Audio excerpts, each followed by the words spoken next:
Hello, my name's Gareth Mark. I'm a blogger at StumptownsAvery.com, and today I'm going to show you an easy way to make bourbon vanilla caramels.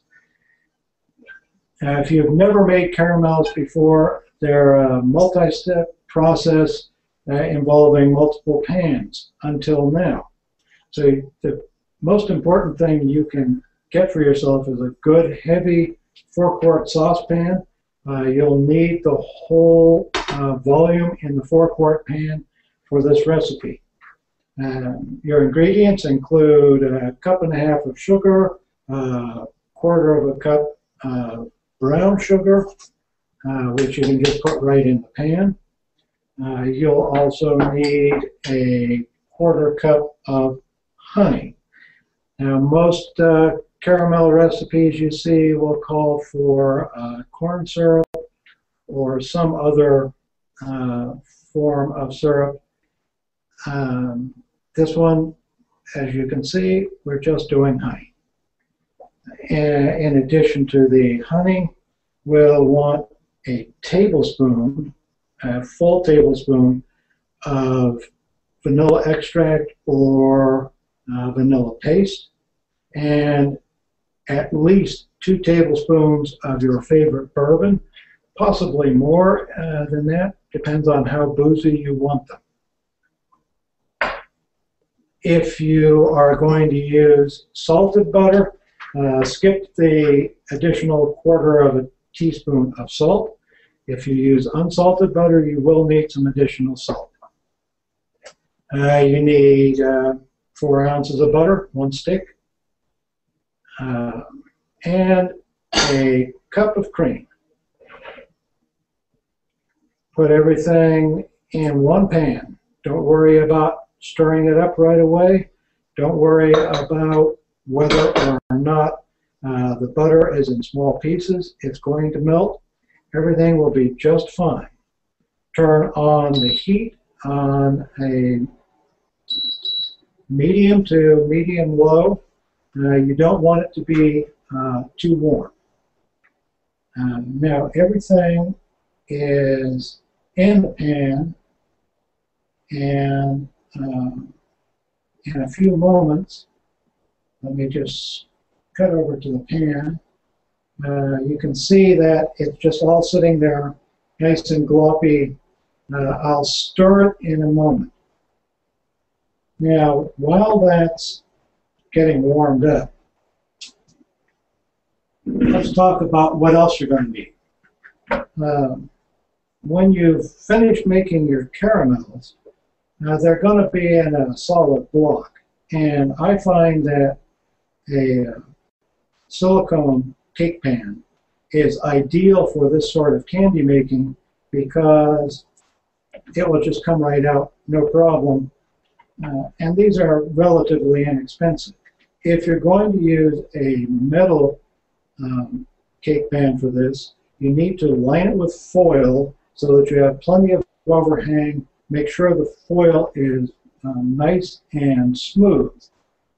Otherwise, it'll stick to your pan. I suggest that you do not use glass or any sort of ceramic. No matter how much the producer tells you that the pan can handle the thermal shock, you do not want to run the risk of having a pan of caramel at 250 degrees going all over you and your kitchen because the glass or ceramic couldn't stand the thermal shock. So for those reasons, I suggest either the silicone or metal. Now, if you wanted to do these caramels in the traditional method, what you do is you put all the sugars and the honey in your pan and you caramelize them. And while that's happening, you'd get another pan and you'd put the cream, the vanilla extract, the bourbon, and the salt in that, and bring that to just a simmer. Cover it and set it aside because you need it warm. Then when you got your sugar caramelized to the right color, you take your softened butter and in little pieces you whisk it all in until it's completely incorporated. Then you pour your warm cream into it and you have a frothing, bubbling cauldron of joy. And lots of mess, and in my experience, the occasional problem with the pan overflowing, and caramel is just going to be a mess anywhere. I was absolutely delighted the first time I tried doing the whole process in the single pan and found out that it worked just fine. The next thing you're going to need to worry about with this block of caramel is cutting it up. Now what I will do is get a knife with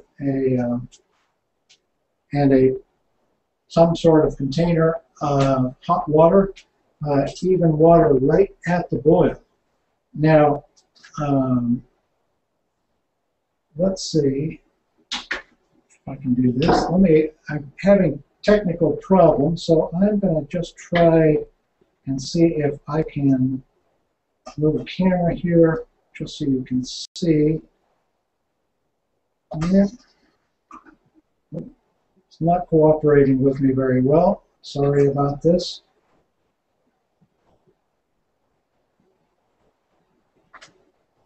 We'll give it our best shot. You want a blade that's really hot, and you want to be very careful going through the caramel. You're going to have to dip the blade in water several times. If you have good, expensive knives that maybe do not have a smooth surface, but a rougher surface to help food release, you do not want to use them because the caramel will stick to the blade. So you get the general idea. I would show you more if I could, but as I said, I'm having some technical difficulties today. Sorry about that. Now let's take a look again at the pan and see what's happening here. As you can see, everything is starting to melt. When you're doing this at home, you don't want to stir very much, but you do want to check it to make sure nothing is sticking to the bottom. If anything sticks to the bottom of your pan, it can burn, and if you're using too high a heat, you can end up with a pan that has sugar burnt to the bottom, and it can take days of scrubbing to get all of the sugar off of your pan. Let me turn the heat up just a bit here.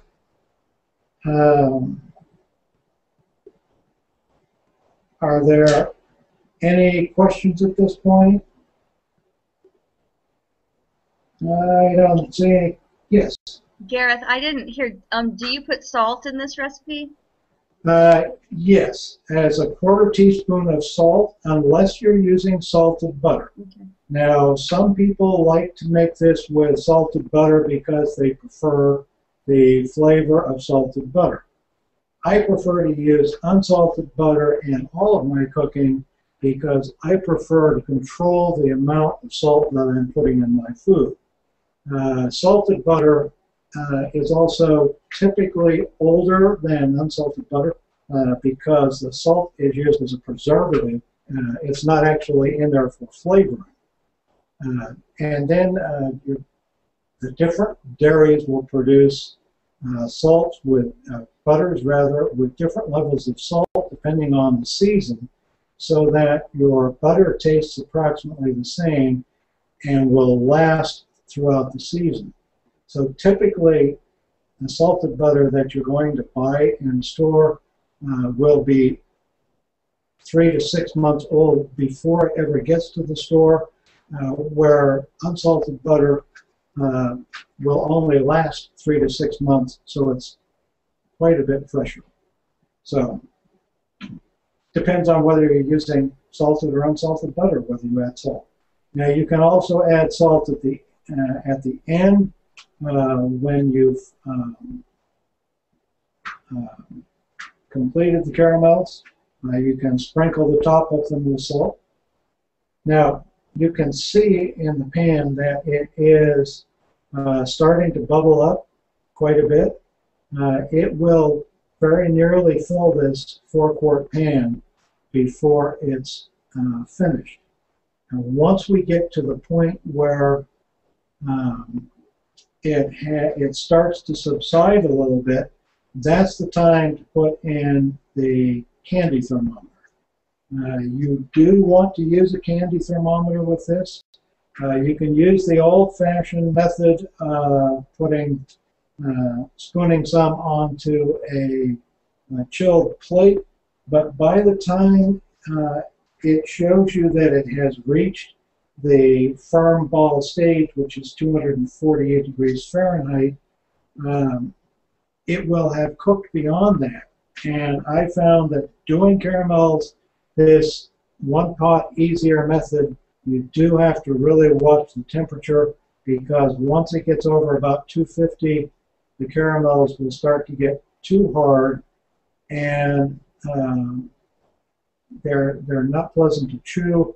And if you get it up to as high as 260, you may as well hope you have a good candy mold handy and go a little bit further, take it on up to about 280, go to soft crack stage, and you'd have a lovely hard candy.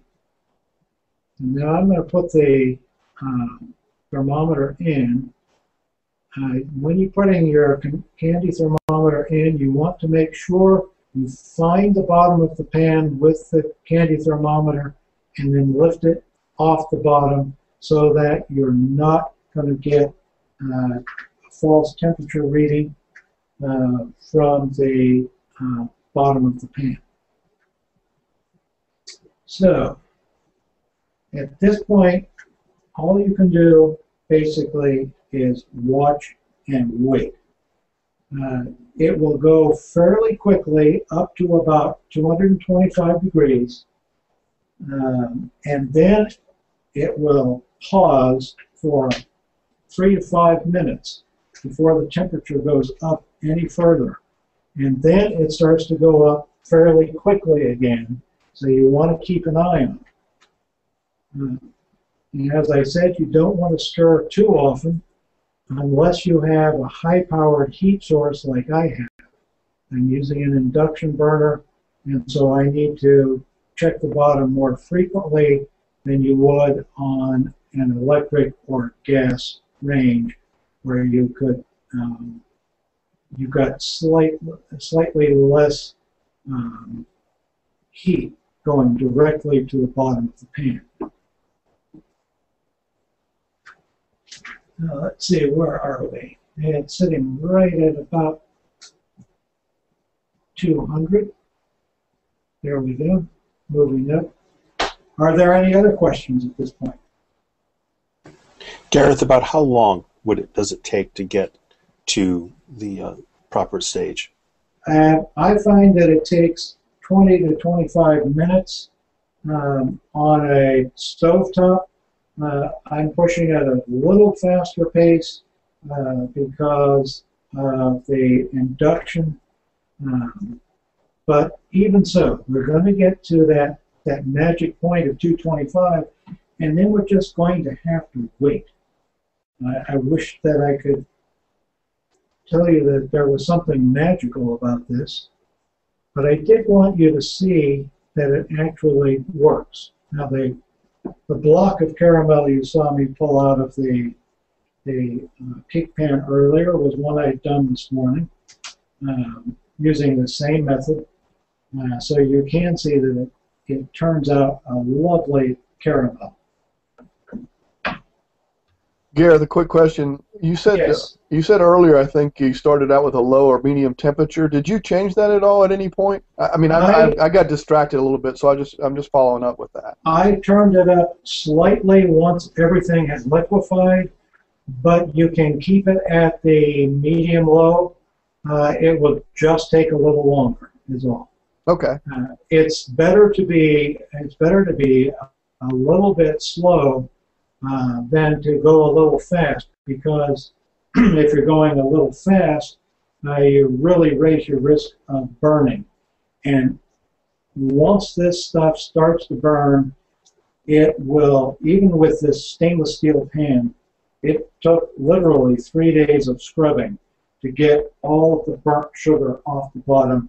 I went through half a can of Barkeeper's Friend trying to get it off, because I didn't want to lose the pan, because the pan's a pretty good one.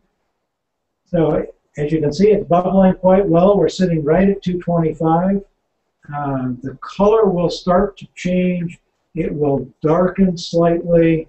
It will begin to subside. And when we get to the point we are going to pour it, it's going to look like it's frothy, but that again, it's going to work quite well. Now, if you wanted to make a really nice caramel sauce, this would be the time to stop it. It's a little bit thin, but once it cools down, it will thicken up nicely. You can see in my little spoon holder just how thick it's gotten already, and so you could stop at any point here in the next few degrees and have a really nice caramel sauce. Some people might be worried about the alcohol. The alcohol is gone by now. So if you've got a concern about giving a candy with bourbon in it to children, there is no alcohol. There's nothing left but flavor. In fact, the alcohol in the bourbon was gone before the alcohol in the vanilla extract was gone, because it's much more volatile. So, any other questions?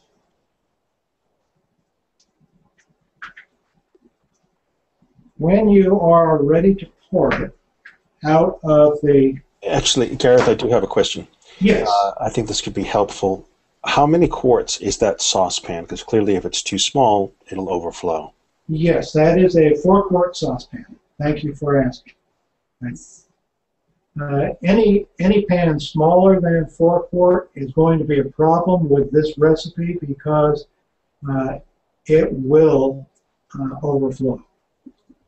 If you have a smaller pan and that's all you have, can you just scale the recipe down, like cut everything in half? You could cut everything in half, and it would work just fine. And that would be a much safer solution than trying to do it. I would not even try this in a 3-quart pan, because as you can see from how high it got on this 4-quart pan, that's more than 3/4 of this pan. So that would not be a safe thing to do. So I'm going to switch back to me for a moment. Well, actually, I'm going to just switch back to me, because we're at the point now where it's time to pour it, because it's reached 248 degrees, and so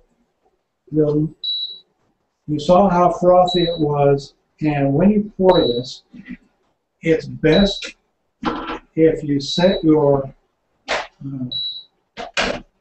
cake pan, whatever you're using, whether metal or silicone, on a cooling rack. The reason I suggest you use a cooling rack is because then you are ready to move it around, and you're not going to burn any surface. And let me cut back, and you can see it's very frothy when I pour it in here. And it looks like you're going to have bubbles on the surface and everything. That all subsides. It's also important that you do not scrape out the pan, because while you are transferring from the heat to begin your pour, the caramel continued to cook. If you scrape the pan out, you're going to end up with hard pieces in the candy that can cause tooth loss, because people will break a tooth. So, now, at this point, you let this sit for 10 minutes. If you want to sprinkle some salt on it, you do it at that point. Then you just leave it sit until it's cool, turn it out, cut it with a hot knife, wrap up each piece in a nice piece of wax paper or some other form of candy wrapper. You have a lovely gift. People are going to love it. And it's really quite an excellent candy. Any final questions? And Gareth, if you wanted to use the caramel, let's say it's a foundation for perhaps a candy bar, putting some coconut on top or putting some nuts on top, and then enrobing it in chocolate. Is that the kind of caramel you would use? Yes, but if I were going to enrobe these in chocolate, I would cook them to 248, as I said, because you want it fairly solid. If I were going to put this in a candy bar and wanted that more solid than liquid, but not the kind of thing that will pull apart easily, softer than this, I would only cook it to about 235 to 240. It won't hold shape at that temperature. It will tend to spread out. But if you've got some sort of a mold that you're putting it in, or for example, you've laid down a base of chocolate, then you could put the caramel in, and you could cut that with a knife, but it still will spread out. You could lay it in, top it, for example, with coconut, and then add more chocolate, and you'd have a nice chewy caramel center. At 248, it's a little bit too hard, I think, to be inside of a candy bar, but would be fine if it were enrobed as an individual piece. And if you do plan to enrobe them in chocolate, obviously you don't want to sprinkle salt on the caramels at that point. You reserve your salt for on top of the chocolate. Any other question? Alrighty then. Thank you. I hope that you have enjoyed this demonstration and will join us for additional holiday hangouts, including one in about 2.5 hours.